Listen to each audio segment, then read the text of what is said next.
તો middle east યુદ્ધની પરિસ્થિતિના પગલે વૈશ્વિક ઉર્જા સપ્લાય પર અસર જોવા મળી રહી છે, ત્યારે જેના કારણે અંકલેશ્વર અને પાનોળના ઉદ્યોગોને ગુજરાત ગેસ કંપની દ્વારા આપવામાં આવતા ગેસ સપ્લાયમાં ઘટાડાની શક્યતા ઊભી થતાં ઉત્પાદન ઉપર સીધી અસર થવાની ભીતિ વ્યક્ત કરવામાં આવી રહી છે.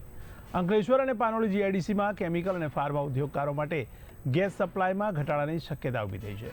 તો ગુજરાત ગેસ કંપની દ્વારા ઉદ્યોગોને મોકલવામાં આવેલી ઈમેલ સૂચના મુજબ એલએનજી ગેસની ઉપલબ્ધતા ઘટતા રજિસ્ટર ઉદ્યોગોને આપવામાં આવતો ગેસ પુરવઠો લગભગ 50% સુધી ઘટાડવામાં આવી શકે છે, જ્યારે નોન રજિસ્ટર એમએસએમઈ ઉદ્યોગોને ગેસનો વપરાશ બંધ કરવા માટે પણ સૂચના આપવામાં આવી છે. તો ગેસ સપ્લાયમાં ઘટાડો થવાથી કેમિકલ, ડાય, સિરામિક અને પ્રોસેસ ઇન્ડસ્ટ્રીઝ જેવા ગેસ આધારિત ઉદ્યોગો પર સીધી અસર થવાની શક્યતા વ્યક્ત કરવામાં આવી રહી છે.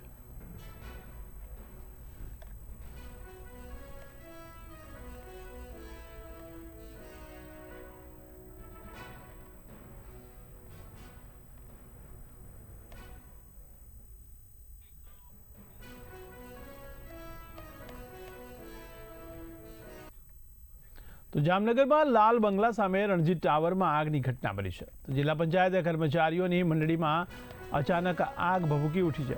તો શોર્ટ સર્કિટથી આગ લાગી હોવાનો પ્રાથમિક અંદાજ છે, જ્યારે મહત્વના દસ્તાવેજો બળીને ખાખ થયા છે. ત્યારે ફાયર ટીમે પહોંચીને આગ કાબૂમાં લીધી છે, જોકે સદનસીબે કોઈ જાનહાનિ થઈ નથી.